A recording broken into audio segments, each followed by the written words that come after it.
The magnificent prologue of John's Gospel is always read on the Sunday after Christmas Day, announcing the light who was the light of all people. The light shines in the darkness, and the darkness did not overcome it. The true light, which enlightens everyone, was coming into the world. Today's sermon remembers when that light appeared in my own life, in Bethlehem and in my first parish, St. Gabriel's Church in Marion, Massachusetts. And I want to tell you, having this stained glass window of Gabriel always gives me hope and encouragement as I preach the sermon. To set the stage, the Church of the Nativity in Bethlehem, now in occupied West Bank of Palestine, was commissioned by Emperor Constantine in 326 over caves where Palestinian Christians, the originals, and Constantine's mother believed to be the birthplace of Jesus. Its mosaic floor is still visible 6 feet below the present church built in the 6th century, the oldest continuous Christian community in the world. Downstairs in the Orthodox section, pilgrims kneel before a fireplace-like area where a thick lighted candle sits in the midst of a 14-point silver star representing the site of Jesus' birth. That Star of Bethlehem that legend says Magi followed to the site. A rectangular stone manger in back is hardly noticed.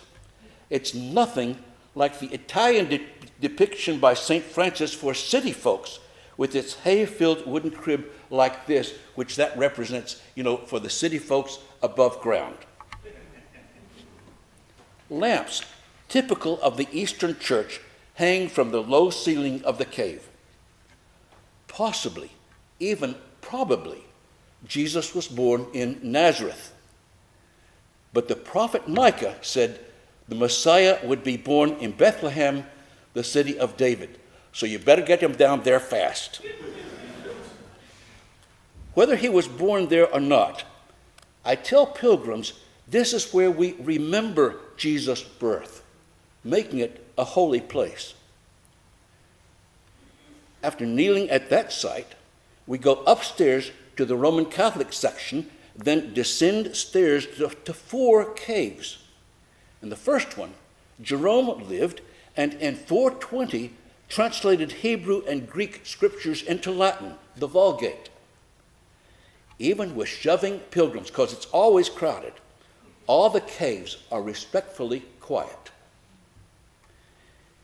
In 2015, our pilgrims knelt at the birth cave. Then I led them upstairs to the Roman Catholic Church. To my surprise, dismay, a chain crossed the entrance to the stairs. It was locked. In all my time there, since 1988, this had never, ever happened. Not revealing my disappointment, anxiety, trying to keep spirits up and make the best of it, I said, let's go into the courtyard where we can read Luke's account of Jesus' birth. We assembled under an archway on the left edge of the courtyard. And just as the priest began to read Luke's story of Jesus' birth, imagine this, a 40-voice choir from Austria across the courtyard from us began to sing Silent Night. It was unbelievable. I said, wait. After the first verse of the most beautiful harmony imaginable, I said, now read. With Silent Night in the background, the priest began, and it came to pass in those days. The story ending just as the choir finished. At that very moment, our guide came up to me and whispered, it's open now. What grace and beauty we would have missed if we had descended those steps as planned. My irritation turned to heartfelt gratitude and awe. The next time, in 2017, our group easily descended those steps into the Roman section into our cave, where we hear Luke's birth narrative, have prayers, and because I'm not a Roman priest, I share consecrated bread. One problem that day: the lights were very dim, almost dark. No way I could read Luke's story, and I don't have it memorized. Suddenly, light appeared over my left shoulder, allowing me to see. Afterwards, as we began to sing "O Little Town of Bethlehem," I looked around. The husband of one of our pilgrims had illuminated the words with his LED flashlight, and he was Jewish. Always there to help, I began calling him our Gabriel. Like John, the light shone. Now, speaking of Gabriel, the chapel of St. Gabriel's Church, originally built around 1781, seats around 100. As their new, very young rector, I inherited a tradition: a children's service on Christmas Eve at 5 o'clock.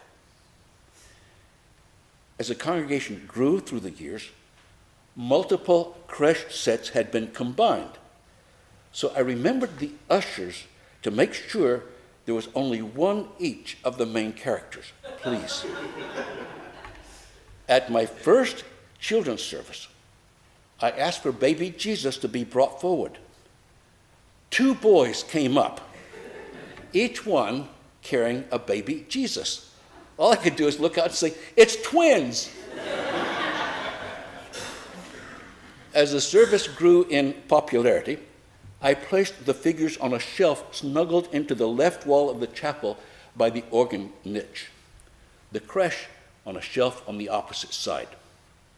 That Christmas, everything went very well. Sunday school teachers read the birth stories of Luke and Matthew. It was not a communion or anything. A couple of sentences at a time. After each one, I'd invite children from each grade to come forward, and as we sang a verse of a carol reflecting that part of the story, I'd hand them the figures and lead them over to the creche, placing each one in a proper place. The number of children, their parents and grandparents, had grown. The children bringing up many shepherds and sheep, cows and donkeys, Mary, Joseph, and Jesus, 3 camels, and wise men. Perfect. Then I asked, are there any children who have not brought anything to the creche?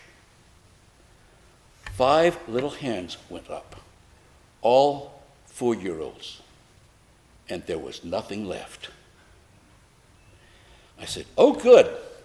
You get to bring up the very best things," having no earthly idea what I was going to do. They ran forward, faces bright with anticipation. I asked them, "Have you ever seen a real angel?" Shaking their heads, no. Do you know why? Because real angels are invisible. Would you like to take the real angels to the creche? Excited heads with the biggest smiles bobbed up and down. Yes. I led them over to the empty shelf and said, "Hold out your hands." With bright eyes in wonder, they held out their little hands. I reached up to the table and one by one took down those angels, placing them in their hands. "Now, let's come with me and go into the creche and put the angels there." They carefully walked over to the creche, and one by one, I took an angel from each hand and placed it in the very front of the creche. And with the biggest smiles, they raced back to their families, who were going nuts with quiet laughter and smiles. But, there's always a but. After the service, little Catherine, one of the 4-year-olds, came up to the front of the chapel crying her eyes out. And I thought, busted. And her father was the head of the Sunday school. Bob said, Catherine's upset. I said, yes. Because her brother is sick and couldn't come home tonight. She's wondering if she could take her angel home to him. You remember where you put it? Tear-filled eyes accompanied her nodding head and big smile. And hold out your hands.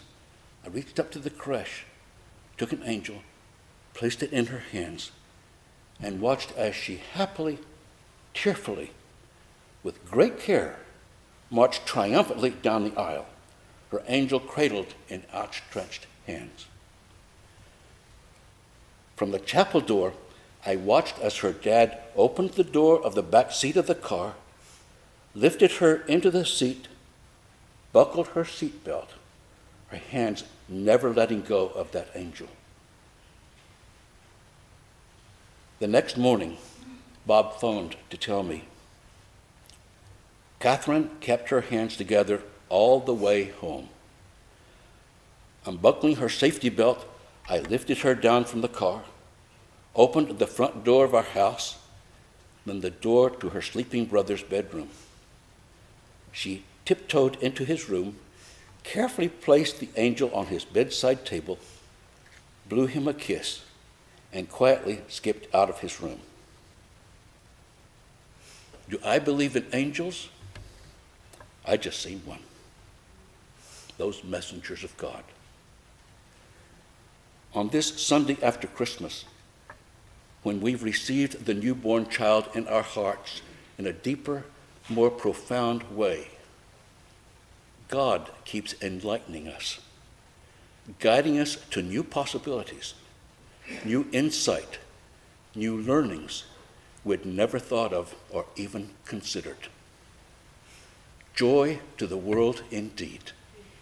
Merry Christmas.